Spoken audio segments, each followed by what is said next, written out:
ساتھ یہ کہ دشمن کی کمزوریاں کیا ہیں.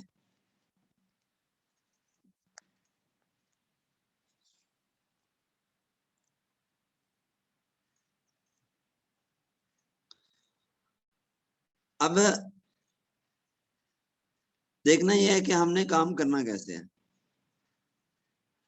ہمارے اہداف کیا ہوں، کیا اوصاف ہمارے پاس ہوں، اور کن اہداف پہ کام کیا جائے، ہمارے ہتھیار کیا ہوں، کن میدانوں میں تسلط ہم نے حاصل کرنا ہے، توانائی کن مراکز سے حاصل کرنی ہے. پہلی بات ہے کہ ہمارے اہداف کیا ہوں. تو ہدف تو ہمارا اللہ تعالیٰ کی خوشنودی اور رضا ہے. اللہ کی رضا اور خوشنودی سب سے بڑا ہدف ہے مومن اور مسلمان کا. مسلمان کا ہر کام رضا الہی کے لیے ہونا چاہیے، اس سے ہٹ کر کوئی مقصد نہیں ہونا چاہیے. اور دوسرا بندوں کا اللہ کی طرف رجوع، اللہ تعالیٰ کی طرف رجوع، خدا تعالیٰ سے مدد مانگنا. اور تیسرے نمبر پر اپنی ان تمام کمزوریوں کو دور کرنا جو باطل کو پنپنے کا موقع دیتی ہیں. استعمار، استشراق اور تنصیر، گلوبلائزیشن کے خطرات کا مقابلہ کرنا، اسلام کے خلاف ہونے والی کی جانے والی سازشوں کا تدارک کرنا، خلافت اسلامیہ کے لیے عوام کے ذہنوں کو تیار کرنا اور غیر مسلموں کو اسلام کی دعوت دینا، شریعت کا نفاذ اور ایک آئیڈیل اسلامی معاشرے کی تشکیل، پوری دنیا میں اسلام کا فکری اور نظریاتی غلبہ حاصل کرنا. یہ ہمارے 9 مقاصد ہونے چاہیے، یہ 9 ہمارے اہداف ہونے چاہیے. اب ہم نے کام کرنا ہے تو کچھ لازمی اوصاف ہمارے اندر پائے جانے ضروری ہیں. ان میں پہلی چیز ہے ایمان محکم، مضبوط مستحکم ایمان ہو اور اسی کی بنیاد پر ہم آگے بڑھیں. اور ظاہر ہے ایمان مضبوط ہوگا تو اللہ تعالیٰ کی نصرت و مدد بھی ہوگی. دوسرے نمبر پر خلوص نیت، ہماری نیت خالص ہو، نیت میں فطور نہ ہو، اللہ کو راضی کرنے کی، اسلام کی سربلندی کی. شہرت، ذاتی انا اور ذاتی مادی مفادات وہ ہرگز مقصود نہ ہو، اگرچہ یہ چیزیں اللہ تعالیٰ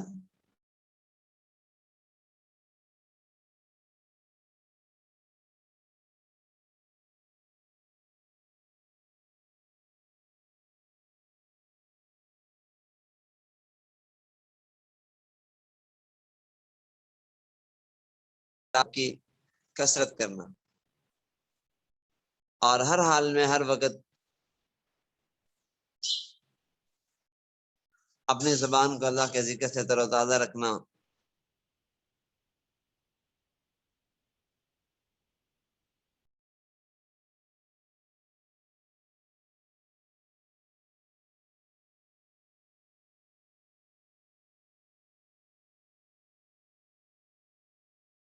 کا خیرات نکالتے رہنا، سادہ زندگی اختیار کرنا، قناعت کی، زہد کی، ہر چیز میں، ہر استعمال کی چیز میں میانہ روی اختیار کرنا، تکلفات سے بچنا، فرائض واجبات کا ادا کرنا اور منکرات سے، گناہوں سے بچنا، معقول بات کی ادائیگی اور لوگوں کے ساتھ حسن اخلاق سے پیش آنا، رواداری، محبت اور لوگوں کے ساتھ بد کلامی نہ کرنا، جھوٹ نہ بولنا، چغلی، غیبت، بدگمانی، دھوکہ دہی سے کسی بندے کی حق تلفی نہ کرنا، ملازم مزدوروں کی اجرت اور مزدوری دینا، ادا کرنا، اس میں بخل نہ کرنا، اور دفاتر میں پورا وقت دینا، اپنے ذمہ لگائے گئے کام کو خوش اسلوبی سے انجام دینا. یہ اوصاف ایک لیڈر میں ہونے چاہیے لازمی. اور ضروری علم دین حاصل کرنا، اس میں چاہیے کہ بنیادی فرائض واجبات حلال حرام کے مسائل سیکھ لیے جائیں اور زندگی میں علم حاصل کرتے رہیں۔ ایک آدمی جو عالم نہیں ہے لیکن وہ فکری جنگ کے اندر کام کر رہا ہے، اس سے بنیادی علم حاصل ہونا چاہیے۔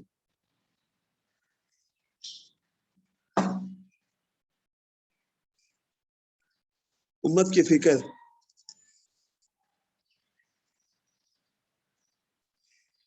رگو پہ میں بس جانی چاہیے، حالات حاضرہ سے باخبر رہیں، دشمن کی سازشوں پر نظر رکھیں، مغربی میڈیا کی خبروں کے بجائے باوثوق ذرائع سے خبریں لیں، تاریخ کا مطالعہ کر کے اپنی فکر و نظر کو وسعت دیں، فتنے کی احادیث کو سمجھ کے ان کے لیے تیاری کریں۔ اس کے ساتھ ساتھ استقامت ہو کہ دین کے لیے اخلاص کے ساتھ جب کام کیا جاتا ہے تو معاشرے میں پیدا ہونے والی تبدیلیاں باطل کو چونکا دیتی ہیں، تو آزمائش اور ابتلا کا دور شروع ہو جاتا ہے۔ ایسے موقع پہ مومن استقامت کا دامن تھام کر ثابت قدم رہے۔ تو استقامت کا معنی یہ ہے کہ آزمائشیں، تکلیفیں، مصیبتیں آئیں اور ان پر صبر کریں۔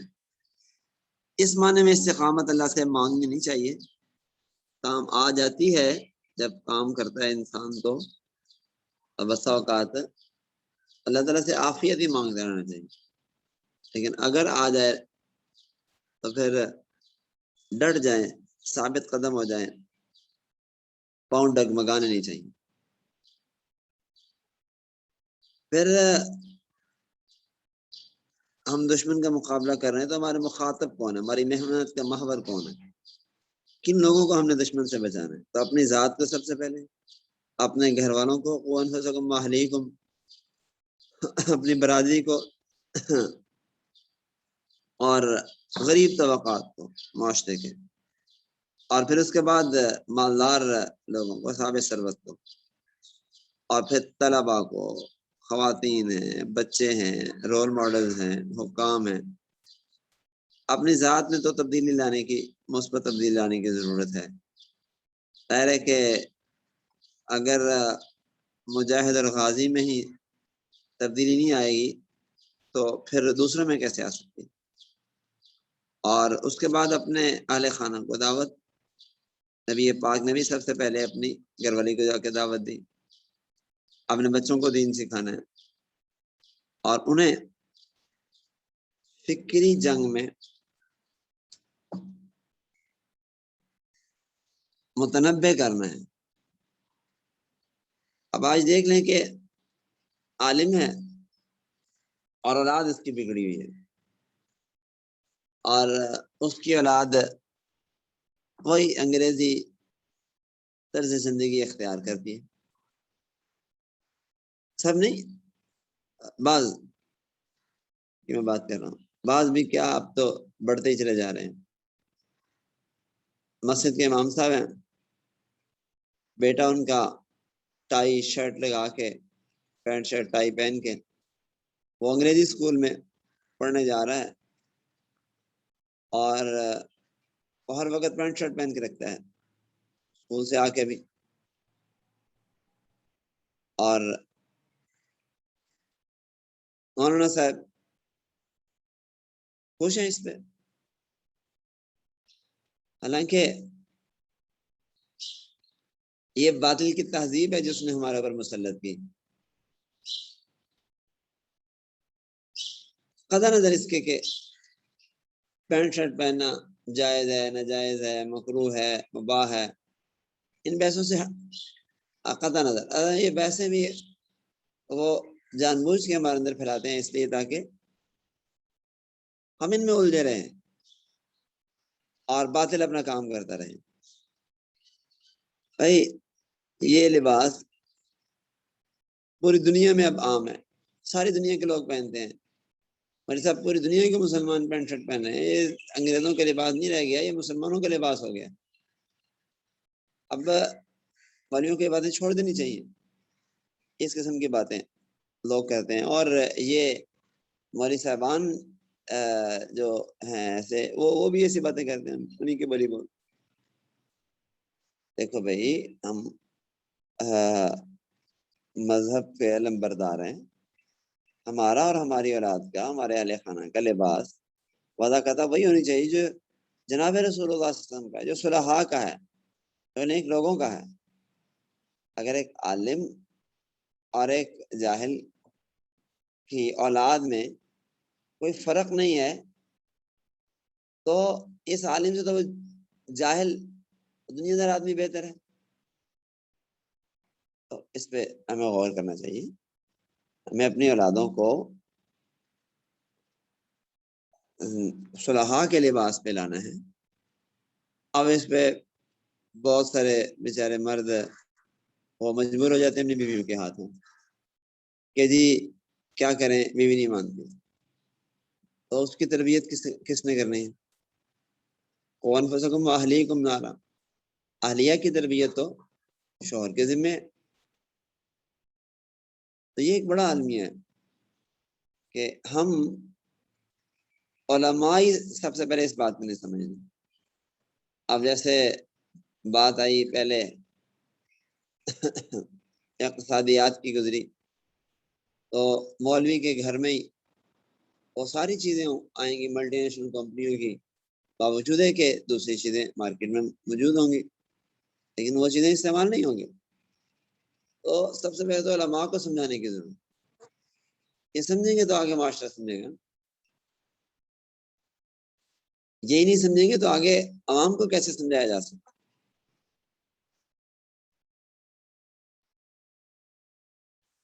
بہرحال اپنی برادری کو، اپنے محلے کو سمجھانا، ان کے سامنے اچھے کردار کا نمونہ پیش کر کے غریب طبقات کو اپنی کوششوں کا اولین محور بنایا جائے۔ انبیاء کرام نے بھی پہلے ان لوگوں پہ محنت کی ہے، اور یہ جب دین کو قبول کر لیتے ہیں تو باقی لوگوں کے لیے اس کو قبول کرنا آسان ہو جاتا ہے۔ تو ان پہ محنت کی جائے، دیہاتیوں پہ، مزدور طبقے پہ۔ اور یہ میں نے عرض کیا تھا کہ ہم جھگی تعلیمی پروجیکٹ چلا رہے ہیں جس میں جھگیوں میں کام کر رہے ہیں۔ تو شاید میں نے پہلے وہ کارگزاری آپ کو سنائی تھی، مشتریوں میں جی سنائی تھی کہ لاہور میں ایک بہت بڑا علاقہ جھگیوں والوں کا، تقریباً 250 جس میں خاندان آباد تھے، وہ ان سب کو عیسائیوں نے عیسائی بنا دیا، اور پھر وہ ایک عرصہ تک عیسائی رہے۔ پھر ہمارے جھگی پروجیکٹ والے مبشر وہاں پہ گئے اور انہوں نے جا کے وہاں پہ محنت کی، کوشش کاوش کی، جس کے نتیجے میں اللہ تعالیٰ نے پھر ان لوگوں کو ایمان کی دولت سے بہرور کیا اور پھر وہ مسلمان ہوئے۔ اب یہ مثالیں بہت ہیں اس قسم کی۔ بہرحال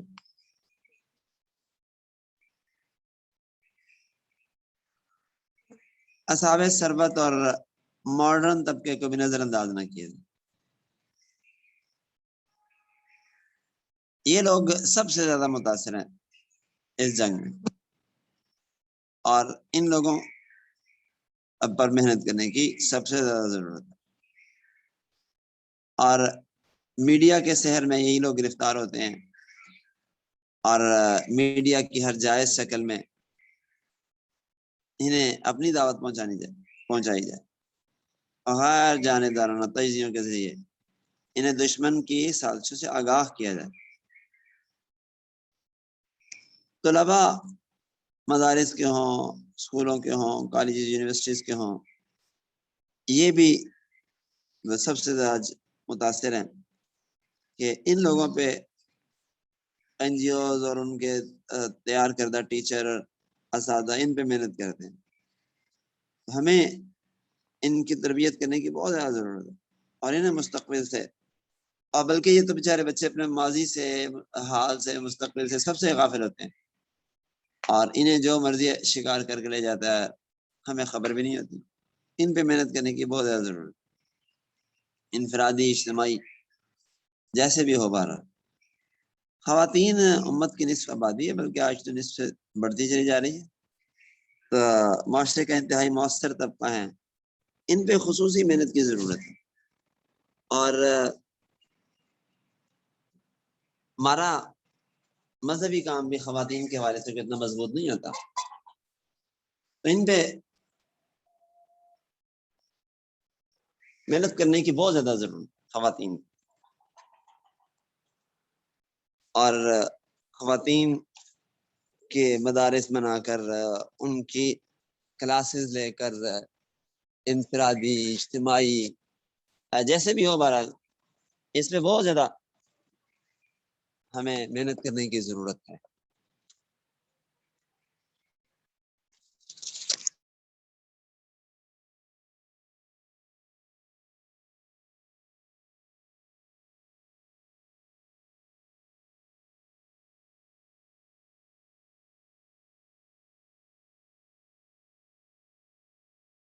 عام طور پہ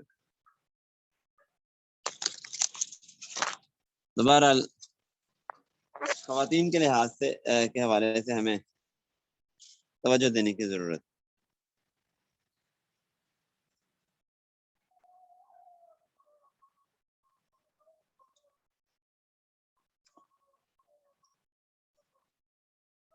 اور اس کے ساتھ ساتھ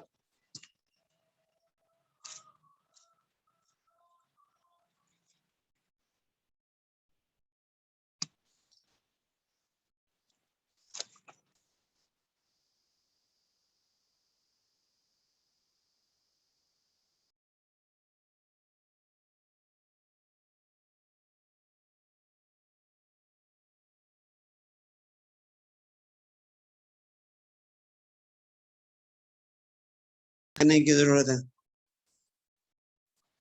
بچوں کے بننے یا بگڑنے کے 3 مقامات ہوتے ہیں: گھر، تعلیم گاہ اور کھیل و تفریح. ان تینوں میدانوں کو سنبھالنا ہے. اور اس حوالے سے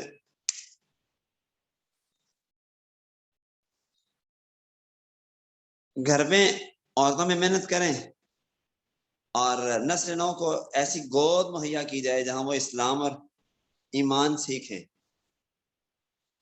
اور پھر اس کے ساتھ ساتھ یہ ہے کہ مفید کھیلے ہیں، فٹ بال ہیں، دوڑ ہے، تیراکی ہے، نشانہ بازی، والی بال، ٹینس وغیرہ، ان میں اچھا ماحول بچوں کو دینا، بہترین اور خوبصورت ماحول بچوں کو دینا، جس میں بچے آ کے ایک تو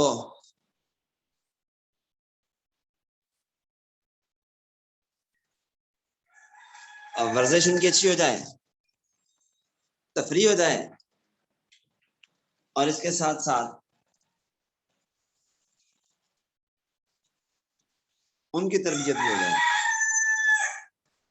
تو اس میں تفریح کے لیے اسلامی دینی معلومات پر مشتمل دلچسپ کتابیں، رسالے اور آج کل جو ڈیجیٹل مواد آ رہا ہے وہ بچوں کو حوالہ کیا جائے تاکہ بچوں کو اچھی تفریح مل سکے.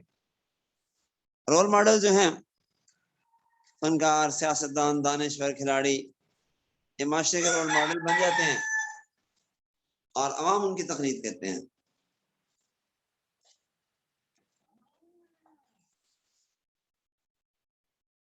ان لوگوں کو متاثر کرنا تو بہت مشکل ہوتا ہے، لیکن ان تک اپنا پیغام پہنچانا اور میں محنت کرنا بہت ضروری ہے. آپ دیکھ لیں کہ تبلیغ والے صاحب اور دوسرے لوگ ان پہ محنت کرتے ہیں، اور ان کی محنت سے بہت دفعہ یہ لوگ راہ راست پہ آتے ہیں. اس طبقے پہ مولانا طارق صاحب نے بڑی محنت کی ہے اور اس کے اچھے نتائج سامنے آئے.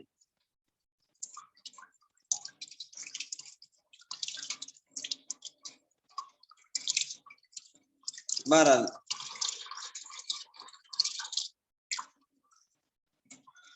پھر حکام بالا تک اپنا پیغام پہنچانا، ان کا بھی ذہن تبدیل کرنا مشکل ہوتا ہے، اس لیے کہ تکبر، دنیاوی جاہ و جلال، مال و منال عام طور پہ انہیں سچائی کی طرف آنے نہیں دیتا، لیکن ہم نے ان پہ محنت کرنی ہے تاکہ یہ لوگ راہ راست پہ آ جائیں، نہ بھی آئے تو کم از کم ہماری دعوت تو ان تک ضرور پہنچے، اور ہماری دعوت ان تک پہنچ جائے، اللہ تبارک و تعالی ہدایت کسی نہ کسی موقع پہ دے ہی دیتے ہیں جب بات حق کی پہنچ چکی ہو تو۔ بہرحال ان پہ محنت کر کے ہم دیکھتے ہیں کہ ہمارے ماضی میں علماء نے بہت اچھے نتائج حاصل کیے ہیں۔ میں نے بھی بتایا تھا آپ کو کہ خاقان جو چنگیز کا پڑپوتا تھا، ایک عالم نے اس پہ محنت کی، دعوت دی اور وہ مسلمان ہو گیا تھا، تو اس کے نظائر واقعات ایک نہیں درجنوں ملتے ہیں ہمیں معاشرے میں، تاریخ میں۔ اب آگے دیکھنا ہے کہ ہمارے کام کے میدان کون سے ہیں جن میں ہمیں گھس کر اپنا کام کرنا ہے۔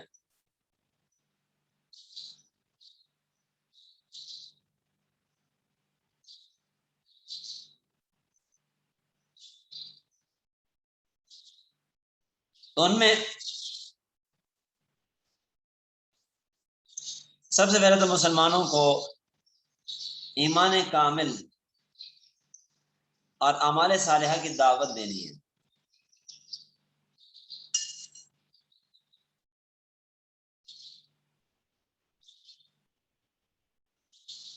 اور دوسرے نمبر پر چونکہ یہ تو بنیاد ہے نا سب کاموں کی، بنیاد سب سے پہلے حاصل کرنی ہے۔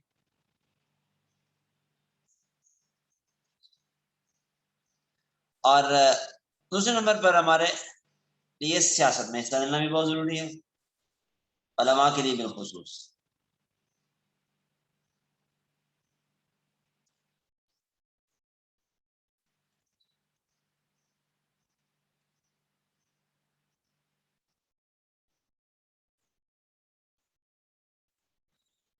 اس لیے کہ ہم دیکھتے ہیں کہ گزشتہ عشروں میں، دہائیوں میں ہمارے جو علماء سیاست میں گئے ہیں، اس کی وجہ سے اگرچہ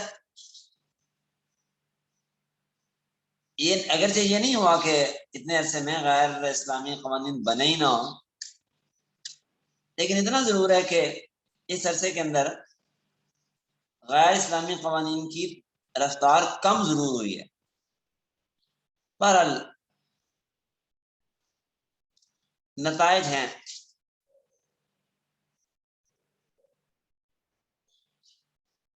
اور تھوڑے نہیں ہیں، بہت ہیں۔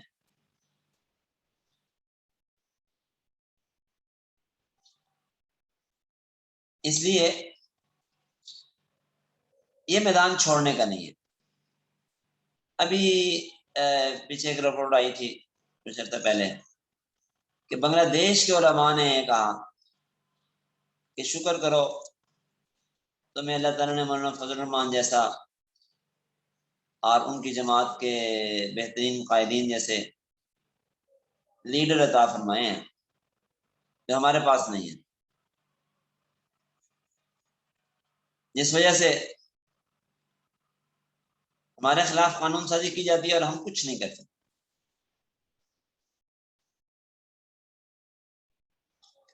مطلب یہ ہے کہ دوسرے ممالک کے علماء رش کرتے ہیں پاکستان کے ہمارے سیاستدان علماء پہ،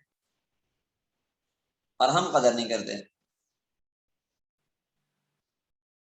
تو اس میدان سے پیچھے رہنا یہ خسارے سے خالی نہیں ہے، سراسر اس میں خسارہ ہی خسارہ ہے.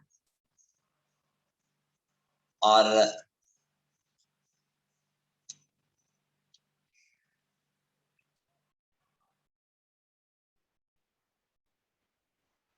ہم دیکھتے ہیں کہ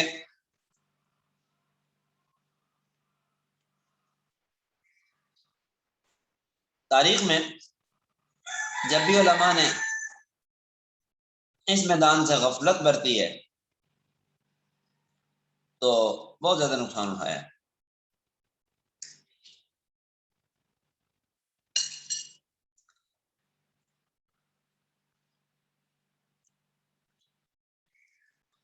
اس کے ساتھ ساتھ عام طور پہ علماء رفائی کاموں سے بہت پیچھے ہوتے ہیں. یہ وجہ ہے کہ ان کا عوام کے ساتھ تعلق ہی نہیں بنتا. تو رفائی کاموں میں بڑھ چڑھ کر حصہ علماء کو ضرور لینا چاہیے. اچھا، پھر یہی وجہ ہے کہ ہمارے عوام کا علماء کے بارے میں یہ نہیں ہوتا ہے کہ مولوی کا کام تو بس مسجد میں نماز پڑھانا ہے اور اس کا کوئی کام نہیں.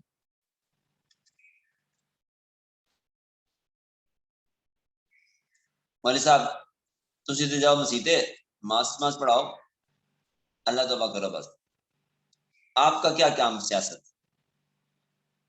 تو حالانکہ تو یہ جو ذہن ہے یہ ہم نے خود اپنے رویے سے بنایا ان کا.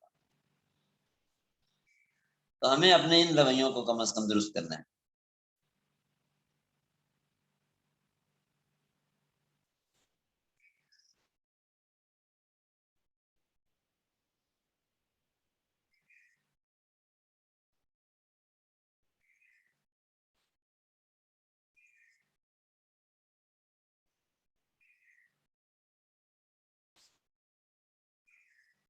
وہ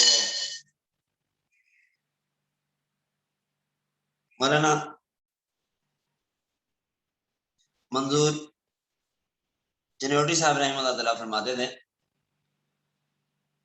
مولانا زاد رائے صاحب سے سنا میں نے تو، کہ یہ عوام مولوی کو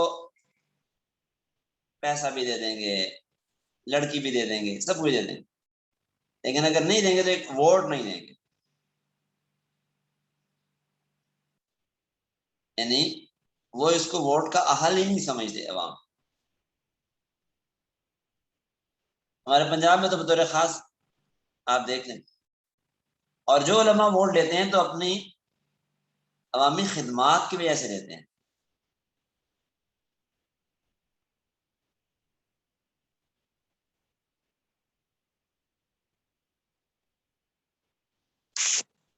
ظاہر بات ہے کہ جو علماء ہمارے ووٹ والے دن نکلتے ہیں باہر، انہیں ووٹ نہیں ملا کرتے. ووٹ انہیں کو ملتے ہیں جو اس دن سے پہلے بھی لوگوں سے ملاقاتیں کرتے رہتے ہیں، ملتے رہتے ہیں. بہرحال سیاست میں حصہ لینا ہمارے لیے نہایت ضروری اور ناگزیر ہے. تو وقت پورا ہوا چاہتا ہے تو اسی پہ اتفاق کرتے ہیں. آج بقیہ بات انشاءاللہ آئندہ سبق میں کریں گے. هذا هو المرام بهذا القدر نتبعه.